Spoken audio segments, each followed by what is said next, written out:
morning, and thank you for inviting me to the Wheel Tappers and Shunters Club, affiliated. If you remember, that will give your age away. The session is called In Defence of Councillors, which by coincidence is also the title of my new book. Flyers and all the forms in which you're outside in the foyer, please don't get knocked over in the rush. How are you moving the slides on? Voilà. Would you mind? Absolutely. Okay, there we are. I just thought I'd show you. That's what the book looks like. Inside, what I've tried to do, as it says on the cover, is to construct a defence of councillors who, in my view, are one of the most misunderstood, much maligned, and in some places deliberately used as a whipping person for all that ails our local areas. And however, having been a councillor myself, it's about time we redress this image. And I don't know about if there are any members in the room now, but when I used to come home from council meetings, that was how I felt. When I came home from group meetings, there were two guns, one for each shoulder. But I think that's very much the way in which councillors often are weighed down by not only the local problems, but by the local manifestations of some of the national problems. You can see there's a mistake at the bottom, one of the bottoms. I said devolution, what next for London? Last time I used this slide, I was in London, I forgot to change it. So apologies for that. But those sorts of issues are very much what bears down on councillors. The key thing for them, in my view, however, as the legitimised democratic representatives of our local communities, is how do they deal with these things? It's what in academic terms we call governance, what I prefer to call chaos. All of those organisations, public, private bodies that impinge on what local communities are doing, that have an effect on the quality of life of local communities, none of whom have the legitimacy of the public vote, but they spend public money, they make public policy decisions, and as I say, they impact on the well-being of local communities. If anybody is going to hold those groups to account, then it has to be our local councillors. If it's not them, then it isn't anybody else. So their job, in many respects, is to put Humpty together again. That egg, that broken egg, represents this sort of chaotic number of bodies that are making local decisions. Councillors are there to hold them together. It is, as many of you that are councillors in this room will know, a 24-hour-a-day job. There is the proximity that the local council has to the community that they represent is far, far closer than people who are elected locally but then spend 6 weeks or longer down in London, down in Westminster, without coming back necessarily to their patches. Councillors are there all the time. They live, they work, they reside, they try to relax within the communities that they represent, and that's what makes the job difficult, I think.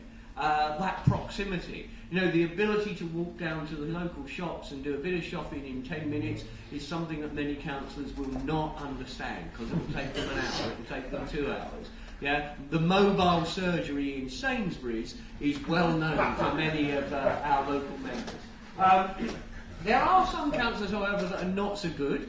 Another television reference. There are some 18-member councillors. That doesn't mean to say they're the best. It's those councillors that if you can find them, if you want them, and if you can locate them, maybe you can use them too. There are some that are like that. I'm sure there are none like that in this room because they wouldn't be here, would they? But there are those members that are there. This I just quite like. This is councillors in their natural habitat, almost. I think the lady up there stood in some quick-drying cement at one point before the photograph was taken. But this is councillors pointing at things, trying to raise the serious point that the job is about being on the patch. Yeah? I'll be able to spot the members when you leave this room, because you will. You'll be pointing to a broken paving stone or indicating some local problem that you need to get onto the council about. This one's my particular favourite, actually. It's the directly elected mayor of Newham, a chap called Robin Wales, who's a Scotsman standing behind the English flag on St George's Day. Who says we don't have a United Kingdom? All represented in one man, in one photo. Next set. Okay, but we do have problems. There is an issue about how councils are viewed, not just by communities but by central government. Officially, in many, many reports, councillors actually get a recognition for the work that they do. They get identified as being key players in our localities, real governance. Unfortunately, it comes from the sort of slips of the ministerial tongue that we often find what politicians nationally think about our members. Who can forget the famous Grant Shapps comment that all councillors are really scout troop leaders? You know, they're just volunteers. Well, in some respects you volunteer to be a councillor, in another respects you volunteer to be an MP too. Yeah? But they're not seen in the same way that our elected members are. The public perception of councillors is not good.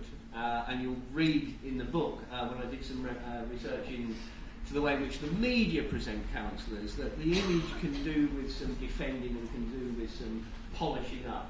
I haven't got time to click on the link, unfortunately, but if you put into Google or YouTube Reeves and Mortimer's councillors Cox and Evans, it's a really good indication of the way that councillors are often portrayed as bumptious, self-important, and always on the take. You know, this idea that you're all in it for yourself is something that I'm sure many members have heard. You're living off the rates, are you? People still think there's rates, but you're living off the rates, you know. Not a true reflection of the work that our elected members do locally, and it's something I've tried to address in the book, all the forms of which are outside.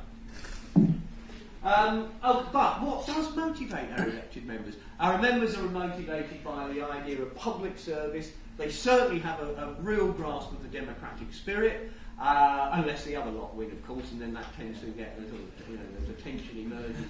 There are some more negative motivations, but like everything, people are motivated to do something. The thing that councillors will say the most that motivates them is giving something back to the community, and it's a constant theme that comes from talking to elected members. I think I'll jump over that one if you want to move to that. I'm just going to wind up there because I've had the 0 minutes left. What do they contribute? They contribute to the strength of not only government and governance and democracy locally, but they contribute to that nationally too. They are the link. Councils are the link between communities and that authoritative body. I'm not sure where Kirkwood's Town Hall is from here, but it's fairly close, I think. They are the link that links communities to the way in which decisions are taken about their local areas. And if it wasn't for local councillors, the local newspapers would be far, far more boring. You look at the sorts of stories that emerge in the press and you will see how much there is that mutual, mutual relationship between elected members and the press. Final slide, you'll be pleased to hear, 2 possible futures. One is the doomsday future. Even though we're in a period of devolution, actually there's a hidden centralising agenda, I believe, behind that. Local government becomes less and less important, has less and less finances, becomes more and more despised by local people as you can't meet the needs that they have. And more these organisations that are unelected and unaccountable eat into the fabric of what local government and democracy does. On the other side, however, there is a positive possible future. Greater respect for local councillors, greater powers, real governing powers within the locality, real links developed with local communities. My money, however, well, I won't tell you which one of those two my money is on. All I would say is, if I was a betting man, I would probably earn a few bob off of the doomsday rather than sunlit uplands, but we'll see.